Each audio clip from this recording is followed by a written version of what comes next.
مختلف شہروں میں سورج آگ برسانے لگا. کراچی میں پارہ 38 ڈگری ریکارڈ. گرمی کی شدت 40 سینٹی گریڈ تک محسوس کی جا رہی ہے. کمشنر کراچی کی ہدایت پر کینٹ اسٹیشن سمیت شہر کے مختلف علاقوں میں ہیٹ اسٹروک کیمپ قائم کر دیے گئے. حیدرآباد، لاڑکانہ، دادو میں درجہ حرارت 44 ڈگری سینٹی گریڈ تک جا پہنچا. سکھر، جیکب آباد میں درجہ حرارت 42 ڈگری سینٹی گریڈ ریکارڈ کیا گیا. لاہور میں بارش کے بعد گرمی کا زور ٹوٹ گیا. حصول اور شیخو پورہ سمیت پنجاب کے کئی علاقوں میں بارش.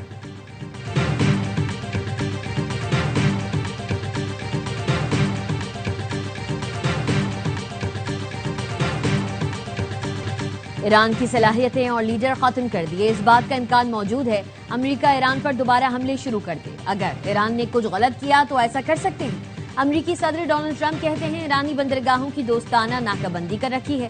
کسی کو نقصان نہیں پہنچایا جا رہا. ایران کی پیش کردہ نئی تجاویز کا جائزہ لے رہے ہیں لیکن لگتا نہیں یہ قابل قبول ہوں گی. ایران نے گزشتہ 47 سال کے دوران دنیا اور انسانیت کے ساتھ جو رویہ اپنایا ہے، ایسی صورتحال میں ان تجاویز کا مناسب حل سامنے آنا ممکن نہیں ہو سکتا.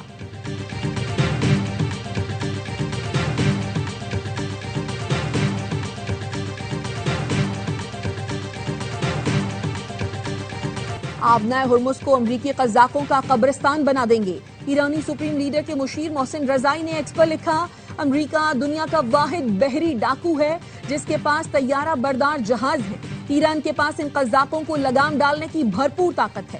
اپنے بحری بیڑوں اور فوج کی تباہی کے لیے تیار ہو جاؤ، بالکل ویسے ہی جیسے تمہارے طیاروں کا ملبہ اصفہان میں رہ گیا تھا. انٹیلیجنس یونٹ پاسداران انقلاب کا کہنا ہے امریکہ کے پاس فیصلوں کی گنجائش ختم ہو چکی. ٹرمپ اب ناممکن فوجی مہم جوئی یا تلخ ڈیل میں سے کسی ایک کا انتخاب کریں.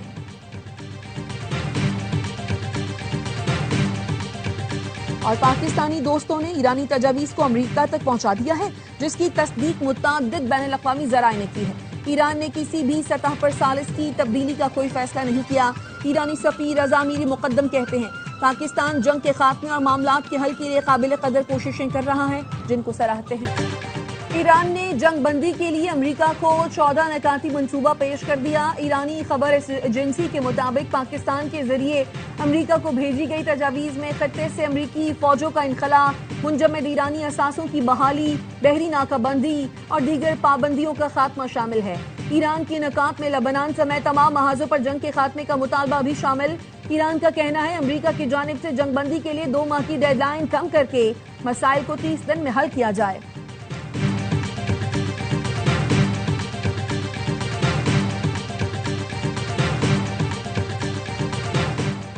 سفارتکاری یا محاذرائی، اب گیند امریکہ کے کوچ میں ہے. ایران نے جنگ کے مستقل خاتمے کے لیے عام منصوبہ پاکستان کو پیش کر دیا ہے. نائب وزیر خارجہ کاظم غریب آبادی کی تہران میں غیر ملکی سفیروں کو بریفنگ. کہا ایران کسی بھی جارحیت کا جواب دینے کے لیے تیار ہے. یہ واشنگٹن پر منحصر ہے پاکستان کے ذریعے بھیجی گئی تجویز پر کیا رد عمل دیتا ہے.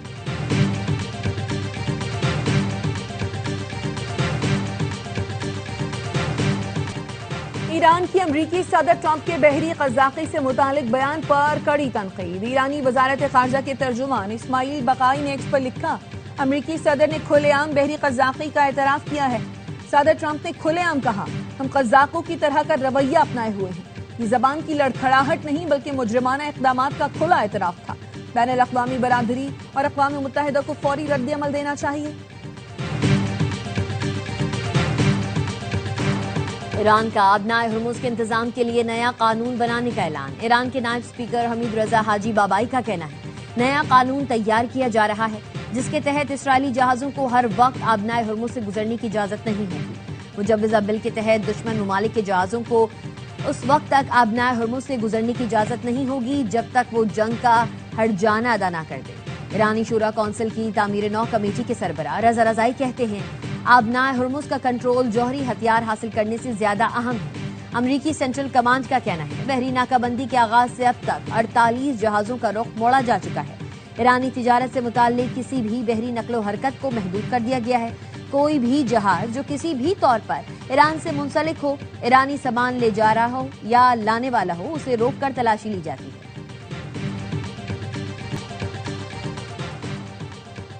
اسرائیل امریکہ سے اربوں ڈالر مالیت کے لڑاکا طیارے خریدے گا۔ اسرائیلی وزارت دفاع کا کہنا ہے دفاعی خریداری کی وزارتی کمیٹی نے F-35I اور F-15IA کے 2 اسکواڈرن خریدنے کی حتمی منظوری دی۔ اسرائیلی وزارت دفاع کے مطابق آنے والے برسوں میں اسرائیلی فضائیہ کے پاس F-35 طیاروں کی مجموعی تعداد 100 اور F-15IA کی تعداد 50 ہو جائے گی۔ وزیراعظم شہباز شریف اور مسلم لیگ نون کے صدر نواز شریف کی جاتی عمرہ میں ملاقات۔ وزیر اعلیٰ پنجاب مریم نواز بھی موجود تھیں۔ ملک کی سیاسی اور معاشی صورتحال پر تبادلہ خیال کیا گیا۔ وزیر اعظم نے بین الاقوامی صورتحال سے نواز شریف کو آگاہ کیا۔ نواز شریف نے کہا وفاق اور پنجاب ایسی پالیسی اپنائے جس سے مہنگائی کو کنٹرول کیا جائے۔ ہمیں عوام کی مشکلات کو کم سے کم کرنا ہے۔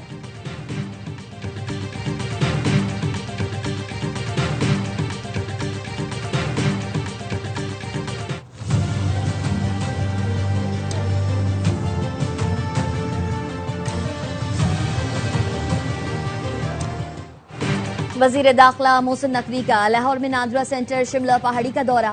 نادرا سینٹر پر بے پناہ رش اور اے سی کی بندش پر اظہار برہمی، سہولتیں بہتر کرنے کا حکم۔ محسن نقوی نے مختلف کاؤنٹرز پر جا کر شہریوں سے ملاقات کی اور مسائل پوچھے۔ کہا پہلے بھی دورہ کر چکا ہوں، صورتحال بہتر تھی، آج شہریوں کا فیڈ بیک اچھا نہیں ملا۔ شہریوں کو تیز رفتار خدمات کی فراہمی پر کوئی سمجھوتا نہیں ہوگا۔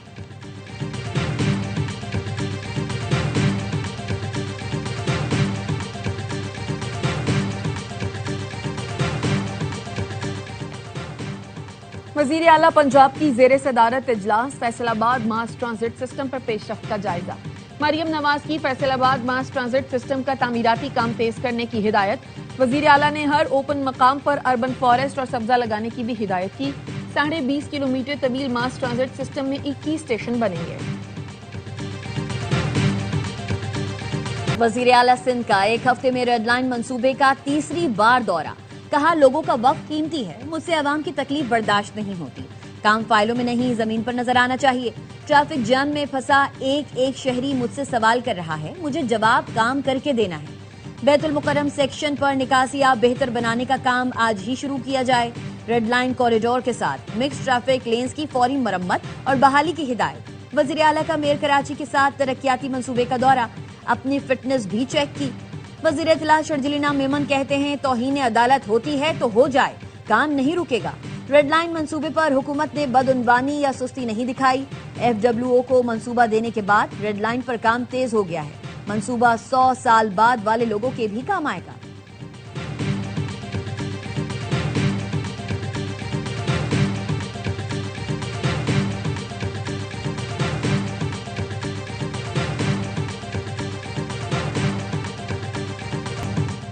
کراچی میں رانگ وے سفر کرنا عام ہو گیا۔ ایم اے جناح روڈ ہو یا لیاقت آباد، شہری اپنا حق سمجھ کر رانگ وے پر موٹر سائیکل، رکشہ اور گاڑیاں چلاتے ہیں۔ رانگ وے کا بڑھتا رجحان معاشرتی شعور کو دیمک کی طرح کھا رہا ہے۔ ٹریفک حادثات اور پیک آور میں ٹریفک جام معمول بن گیا۔ وزیر اعلیٰ خیبر پختونخوا نے فنڈز کے لیے وفاق کو خط لکھنے کی ہدایت کر دی۔ سہیل آفریدی کی زیر صدارت سالانہ ترقیاتی پروگرام پر اجلاس ہوا۔ وزیر اعلیٰ سہیل آفریدی کا کہنا تھا اگلا بجٹ نوجوانوں، غریب اور متوسط طبقے کا بجٹ ہوگا۔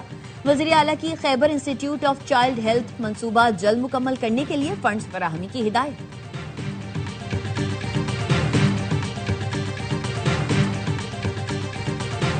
کراچی کے علاقے سفورہ چورنگی سے غیر قانونی اسلحے کی بڑی کھیپ پکڑی گئی۔ ملزم زہیب گرفتار۔ ترجمان رینجرز کے مطابق ملزم سے 5 M4 رائفل، 30 بور، 12 بور اور 222 رائفل، 132 میگزین برآمد ہوئے۔ ملزم سے 13 جعلی لائسنس، اسلحہ پنچنگ کے اوزار اور نجی سیکیورٹی کمپنی کی مہریں بھی ملی۔ جعلی اتھارٹی لیٹر کی 9 بکس اور بلوچستان کے 3 اسلحہ لائسنس بھی برآمد ہوئے۔ مارکہ حق کی عظیم کامیابی، قوم کے سپوتوں کا کردار اجاگر۔ Unit commander lieutenant colonel Mirza Jahantab Khalid نے مارکہ حق کے دوران فتح 1 میزائل سسٹم کی تیاری، تعیناتی اور بروقت استعمال کے تمام مراحل کی نگرانی کی۔ کہتے ہیں دشمن کو واضح پیغام دیا، ہمارے مؤثر اور بروقت رسپانس کا انتظار کرو۔ فتح 1 میزائل کے مؤثر، درست اور بروقت استعمال نے دشمن کے اہم اہداف کو کامیابی سے نشانہ بنایا۔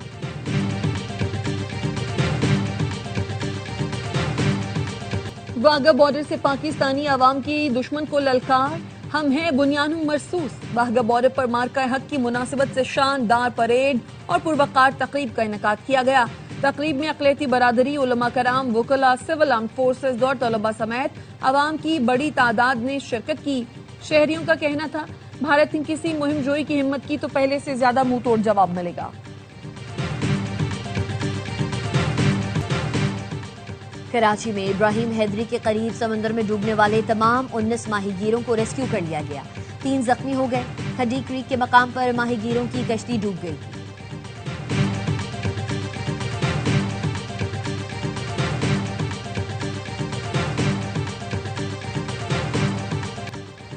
پاکستانی ٹیسٹ اسکواڈ 2 میچز کی سیریز کے لیے ڈھاکہ پہنچ گیا۔ پاکستانی ٹیم آج آرام کرے گی۔ پاکستان اور بنگلہ دیش کے درمیان پہلا ٹیسٹ 8 مئی سے کھیلا جائے گا۔ پی ایس ایل فائنل کھیلنے والے کھلاڑی 1 سے 2 روز میں ٹیم کو بنگلہ دیش میں جوائن کریں گے۔